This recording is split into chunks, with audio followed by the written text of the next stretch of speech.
So what we're going to do is we're going to start with Mrs. Smith from the iconic Brad Pitt and Angelina Jolie film, Mr. and Mrs. Smith. So she has a wide range of outfits, however they are all sort of mainly black in colour and they're very sort of tight to her skin, shall we say. However, when she's sort of in like combat mode, she wears a sort of armour to obviously, you know, protect herself, but she sort of wears this again over like tight, dark clothing. And I think the fact that she regularly wears black sort of connotes the audience that she is in fact a very powerful character, and also as her clothes are really tight, this also connotes that she is aware of her sexuality and knows that she can sort of use this as a strength to overpower the opposite sex and, you know, her husband Brad Pitt or Mr. Smith. As you can see here, there's like several clips and pictures of her outfit, so you can just sort of see what I'm talking about. So that's what I got on the Mrs. Smith outfits. Now we're going to move on to Madison Montgomery from the third series of the ever popular FX show American Horror Story, in which she is actually a witch and is played by Emma Roberts. Again, this character has a very sort of wide range of outfits. However, the lightest colour that we do actually see her wear is white. In this, she wears a very tight white dress to a frat party, which is, if you don't know what a frat is, it's like a fraternity in like America. So it's like a sorority, but full of boys. So yeah, she wears a tight white dress to a frat party, in which she actually becomes a victim of a sort of drunken gang rape.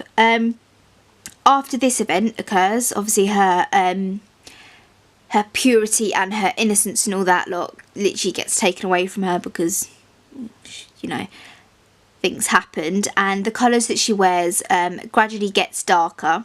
By this I mean like the lightest colour we see her wear after this is a dark blue that she wears in the form of another very tight dress. This is, I think, sort of the last time we see her in a lightish sort of colour, and after that all her clothes are black, straight up black. And every time she wears black, however, she does it in a sort of very fashionable way. She manages to accessorise her outfits in a way that doesn't make her look drab. In fact, the outfits that she wears are sort of really glamorous, and a lot of them are either skin tight, short, or they all really do, like, they accentuate her femininity. And once she sort of dies, I don't want to ruin the thing for you, but she dies and gets brought back to life. After this, she does still continue to wear black until she is playing a trick on one of the other characters, where she wears a very long, glamorous, flowy red dress, which obviously the red connotes the audience that she's a dangerous character, because red is a colour of like danger, like even in the animal kingdom and that. They see red, they're like, nah, I'm out of that. And the fact that she wears black a lot as well also connotes certain messages to the audience.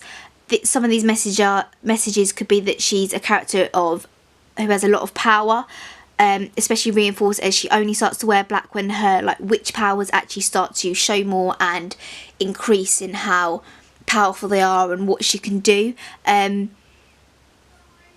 Just like Mrs. Smith as well, a lot of her clothes are tight and fit to her female figure, which shows that, again, she knows that she can use her femininity and sexuality to gain sort of more power and knowledge, and can use it as an advantage for herself.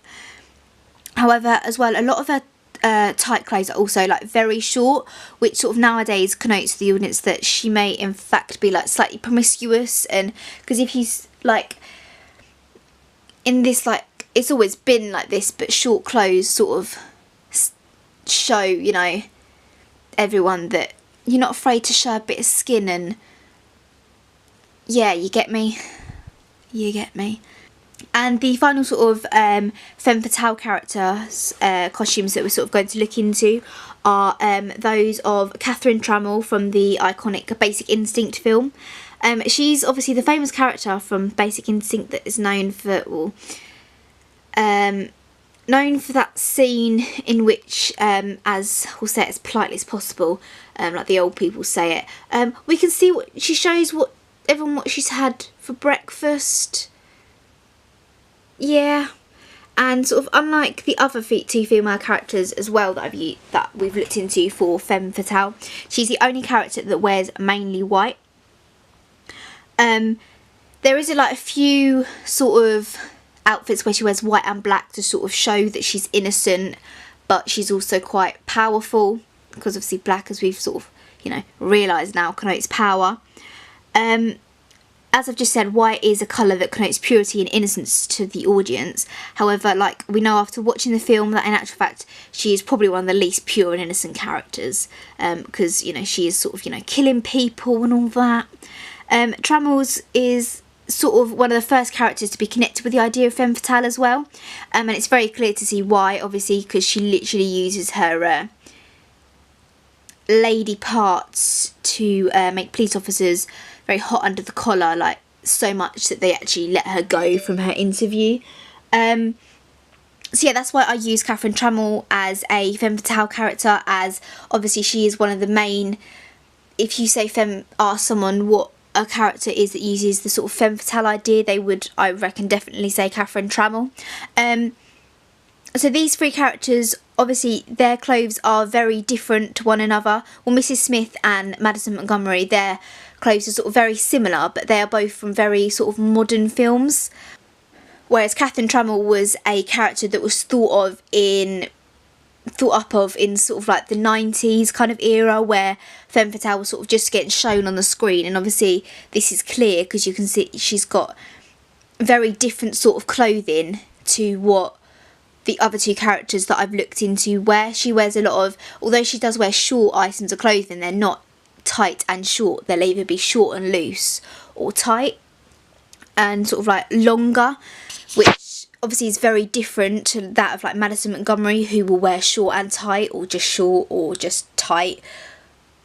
And a lot of her colours are black and dark, whereas Catherine Tramell is very white and sort of colours that you think of as pure and innocent, whereas Madison Montgomery and Mrs. Smith, who are probably in fact more innocent than Catherine Tramell, wear clothes that sort of connote that they've had a dark past and they're sort of troubled characters, whereas Catherine Tramell doesn't sort of abide by the rule of wearing dark colours to connote the fact that she's a dark but powerful character. She wears white to sort of maybe confuse the audience a little bit, that in actual fact she is a dark character, but she wears white that connotes innocence and purity, which just doesn't sort of match. However, the one like main thing that runs through all of these Femme Fatale costumes is that they often show their sexuality through their clothing and their femininity, and they know that by wearing these outfits they can sort of twist people around their little fingers a bit by using all their assets, really, by wearing like a short tight dress. They know if they go up to someone and ask them a question, they're more likely to get the answer that they want, rather than if they went up to them in a, I don't know, long nun's outfit. So yeah, that's for the Femme Fatale characters. We're now going to do some research into sort of costumes for protagonists in films. So let's get on with that. So the first protagonist whose costume we're going to look into is Vincent from Pulp Fiction. So as I've just said, this male character is from the iconic Tarantino film Pulp Fiction, and he's also one of sort of three main protagonists of the film, as this sort of, like most Tarantino films, there's several different stories going on in one film, and Vincent is one of the protagonists of one of these stories. He sort of has very little costume changes in the film, but both of these are very different to each other, and both in actual fact are quite famous from the film and well known by lots of different people who have watched the film, and sort of those who haven't watched the film either, they still sort of know the costumes.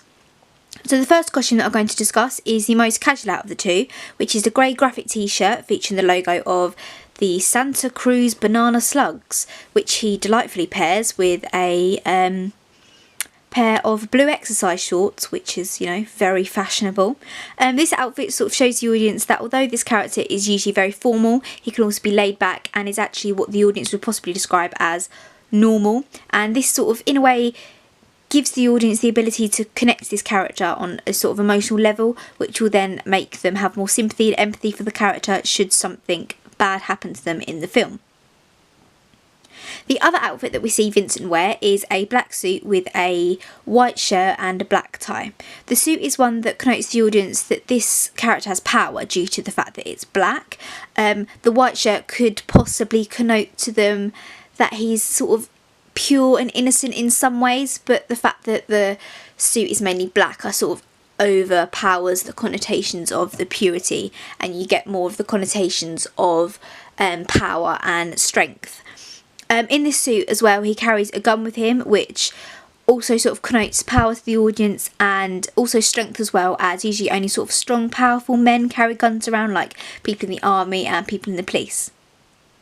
And this suit outfit also gets swapped around sometimes, and by this I mean that he occasionally swaps his tie with a bolo tie to show that he's, you know, a fun guy who occasionally likes to switch up his outfits. So the next costume that we're about to look into is the costume for the ever popular John Luther, who is played by Idris Elba. This character is slightly different from that of Vincent, as he is an almost sort of anti-hero, as he is has like a very dark mind, as well as being a police officer. And as well as being a police officer, he also sort of operates outside of the law occasionally. So yeah, you know, that sort of screams anti-hero, but I see him as a protagonist, so let's carry on with this part. Luther's sort of one of those characters who wears the same costume throughout the series that he's in, sort of like Scooby-Doo, I'd say. But unlike Vincent, Luther doesn't wear black at all. In actual fact, he sort of wears a grey tweed coat. The grey is sort of very dark, but it's not black. The tweed jacket, I think, is sort of stereotypical of the English, as usually if you think of sort of farmers of that, you think farmers and that you sort of think automatically tweed. However, Luther isn't a farmer, but the fact that this tweed is black does connote that Luther is a strong, powerful character. His trousers also match his jacket and his waistcoat as well, reinforcing the whole connotation of power that the audience get. And he also wears a blue shirt under this jacket, which I feel sort of connotes the audience and is a sort of shout out to the fact that he's a member of the police force, as in England blue is technically the colour of the police force. So yeah, there's that, and I think it's that in America as well, but I'm not sure. The final part of this outfit that we have to discuss is the fact that he wears a deep red tie. It's very much the sort of like deep red of blood, I'd say, so it's very like symbolic, and I think this sort of connotes that Luther has a sort of dangerous streak in him. The reason I think it's a dangerous streak is because it's not like he's got a whole outfit of red on, he's just literally got that sort of pop of red, the like streak of red in his outfit, rather than, like I said, the whole outfit being red, which would connote, you know, danger, like in the like, you know, like in the animal kingdom, they've got the whole danger code going on. If he had a whole red suit, that's automatically what would be being connoted. But the fact that he only has a small amount of red shows, in my opinion, that he is only a small danger to people. Now, finally, we're going to talk about Leon, who is the main character in the film Leon, the Professional. And although we see this character in several different outfits throughout the films, I am actually only looking into his one sort of very iconic costume, which is a long black trench coat, which under this he wears a white long sleeve shirt and black trousers. Obviously, black, as we've spoke about a lot, connotes power. And like I've said again, white connotes purity and innocence, but I think the fact that he usually wears this trench coat not done up, you rarely ever see the white, sort of connotes that his innocence is very much covered up, or he wants to cover it up and he doesn't want people to know about it. The most iconic part of this costume, however, are his pair of sort of round beer bottle sunglasses and his black beanie. These, in my opinion, do sort of make him look a little bit like homeless, but this also connotes the audience that because they're all black, like, you know, the other protagonists that I've researched into, and like I've just said, this character has a lot of power. Also, like Vincent does, Leon also carries a gun around with him that obviously, you know, like I've said, connotes power.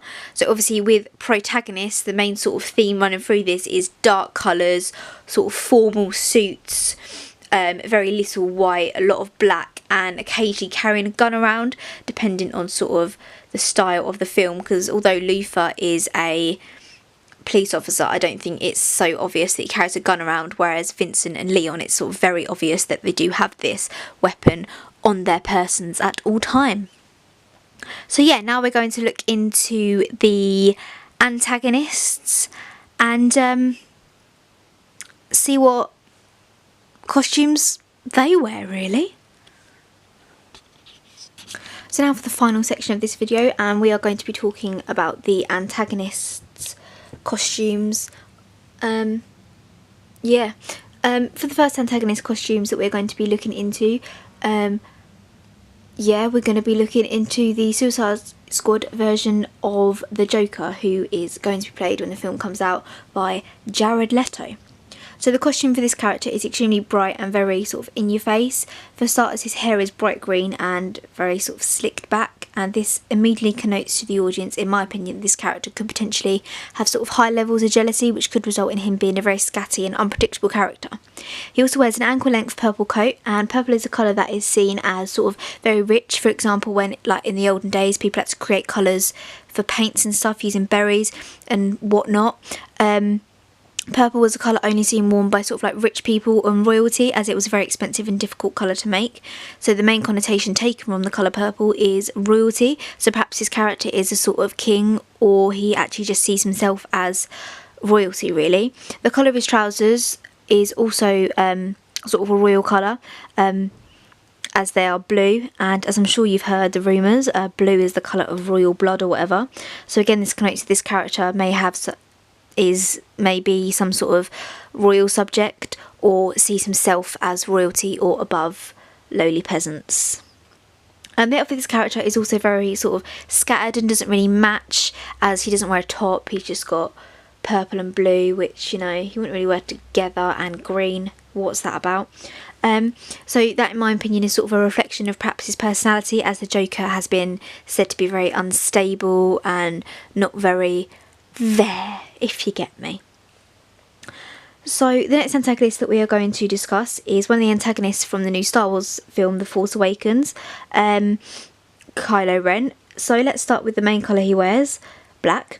He only wears black, and by now I think we all know what the colour black connotes: power.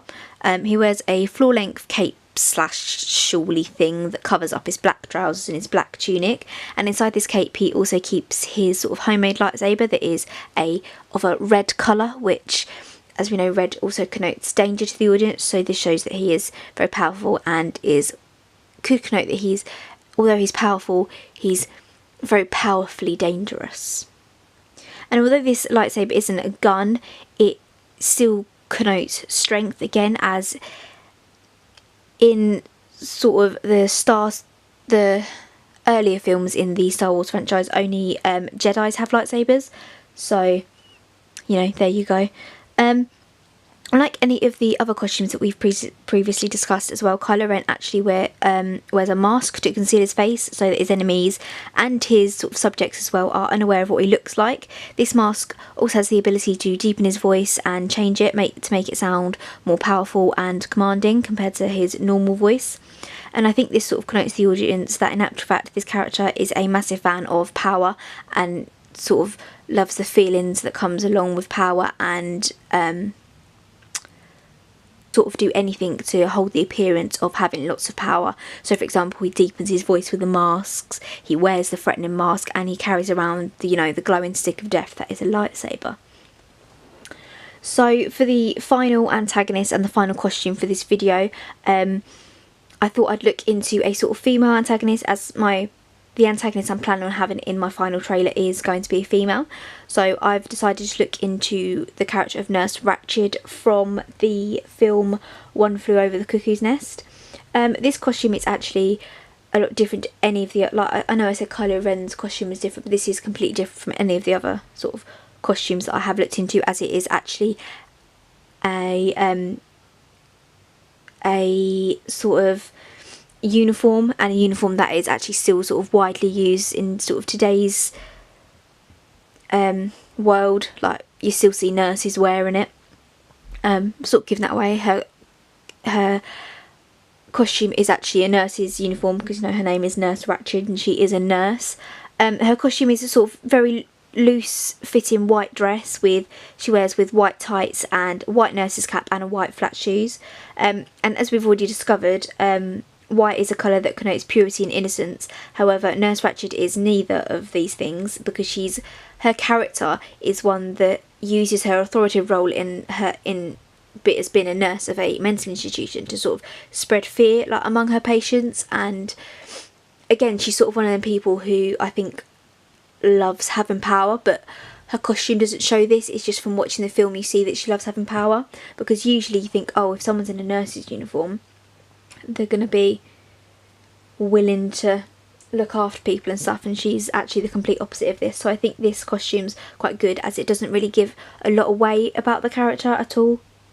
In fact, her personality and her aims in life are completely different to that of what a personality and the aims of a nurse would actually be. Yeah, that's it for this video. I am going to do a little paragraph below this saying sort of like what I've learned, and then there'll probably be a later blog post where I'll show you the costumes that I've actually chosen for the characters in my trailer due to this research that I've conducted. So until next time, I shall see you lot later. Goodbye.